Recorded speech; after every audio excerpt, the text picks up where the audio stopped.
anggapan masyarakat bahwa ini manusia kebal hukum. Lalu mereka menjawab, memang dia siapa? Oke, kalau bukan dia bukan siapa, ayo buktikan. Apakah petualangan sang gladiator di panggung hiburan kini benar-benar berada di ujung tanduk? Bukan lagi sekedar sensasi atau gimmick panggung, status hukum Vicky Prasetyo kini resmi meloncat ke tahap penyidikan. Tak main-main, tuduhan penipuan bernilai fantastis hingga miliaran rupiah kini berbuntut panjang dengan jeratan pasal tindak pidana pencucian uang atau TPPU. Lantas, benarkah aliran dana dari para korban turut menyeret nama-nama anggota keluarga terdekatnya? Dan mampukah sang gladiator lolos dari bayang-bayang ancaman hukuman di atas 5 tahun penjara?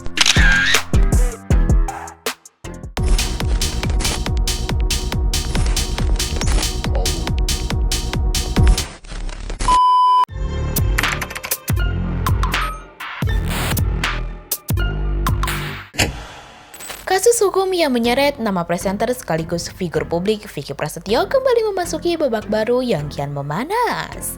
Kuasa hukum para korban menyampaikan perkembangan terbaru terkait laporan dugaan penipuan dan penggelapan.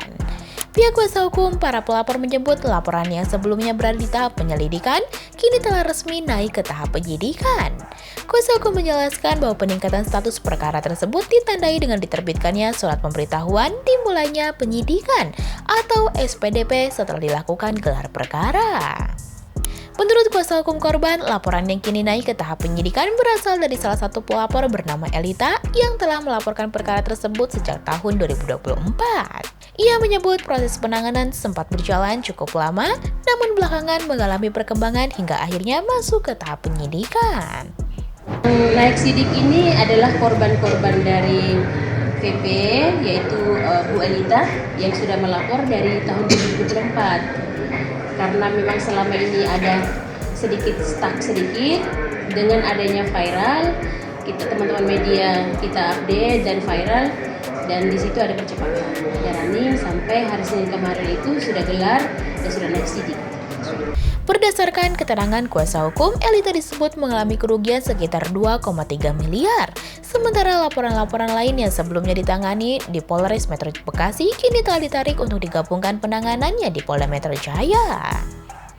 Secara keseluruhan Ikinars, terdapat 4 pelapor dengan total nilai kerugian yang diklaim mencapai lebih dari 5,2 miliar rupiah. Dari Ibu Elita ini kerugiannya itu 2,3 M. Oke.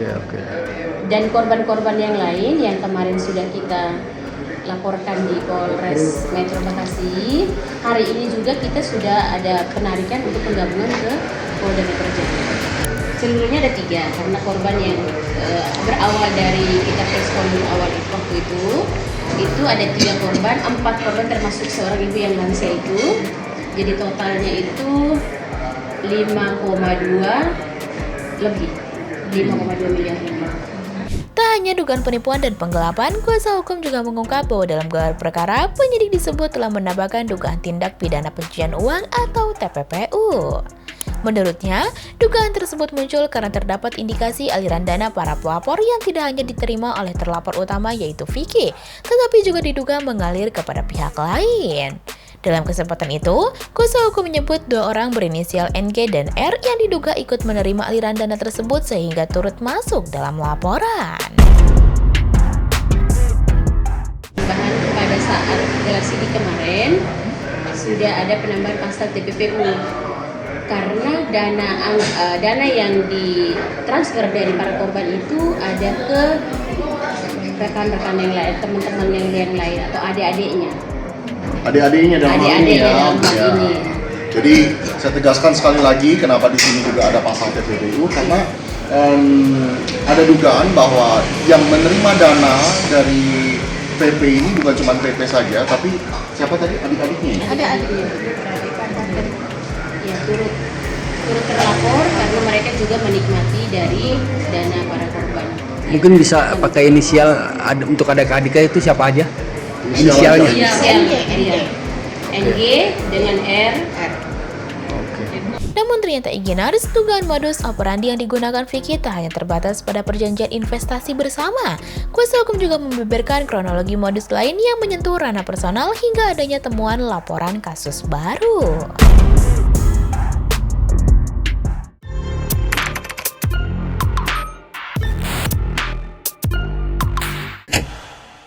Di balik besarnya nilai kerugian yang dilaporkan, tim kuasa hukum membeberkan kronologi yang menurut mereka membuat para korban akhirnya menyerahkan uang kepada terlapor.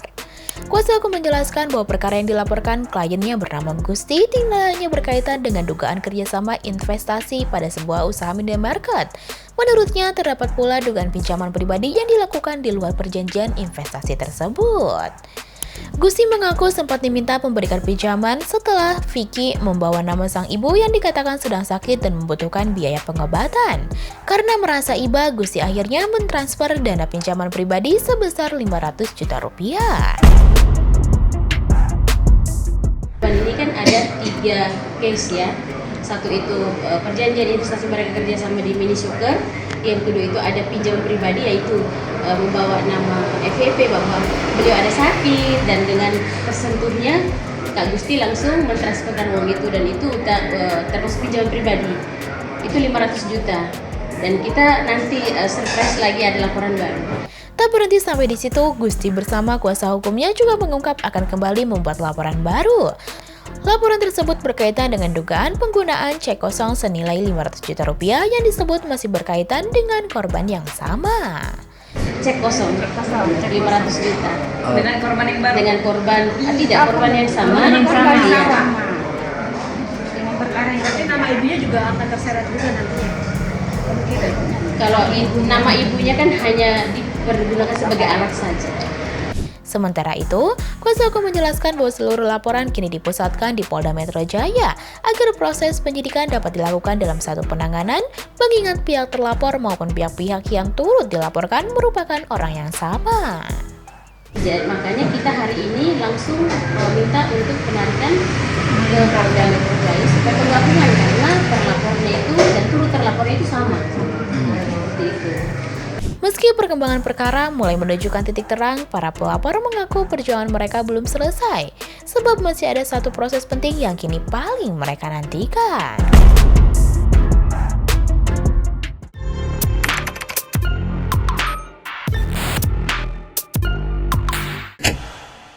Naiknya status perkara ke tahap penyidikan menjadi kabar yang disambut positif oleh para pelapor.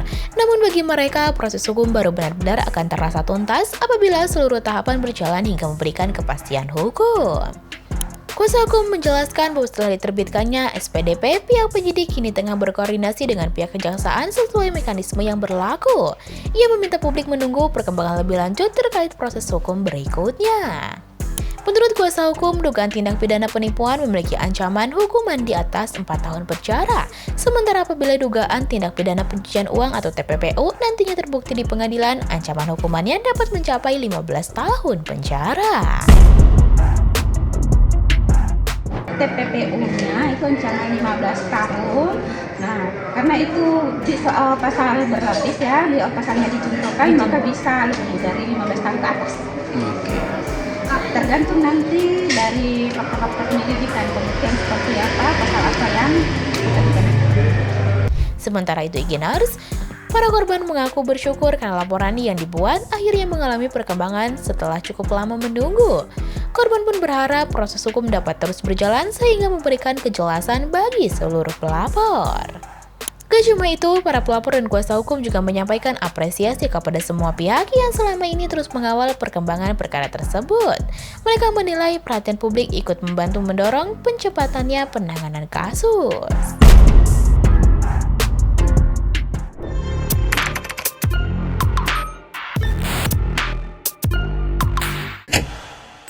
Dengan naiknya status perkara ke tahap penyidikan, kasus yang menyeret nama Vicky Prasetyo kini memasuki fase yang semakin krusial. Di satu sisi, para pelapor berharap proses hukum dapat segera memberikan kepastian. Namun di sisi lain, seluruh dugaan yang disampaikan masih harus dibuktikan melalui proses penyidikan yang tengah berjalan. Lantas, bagaimana menurut kamu Ikinars? Akankah penyidik menemukan bukti yang cukup untuk membawa perkara ini ke tahap berikutnya? Atau justru akan muncul fakta-fakta baru yang mengubah arah penyidikan? Coba tulis pendapat kamu di kolom komentar ya. Jangan lupa subscribe, like, dan share video ini supaya makin banyak yang tahu sisi lain dari berita yang viral. Sampai jumpa di kupas tuntas berita hiburan selanjutnya bersama Igini.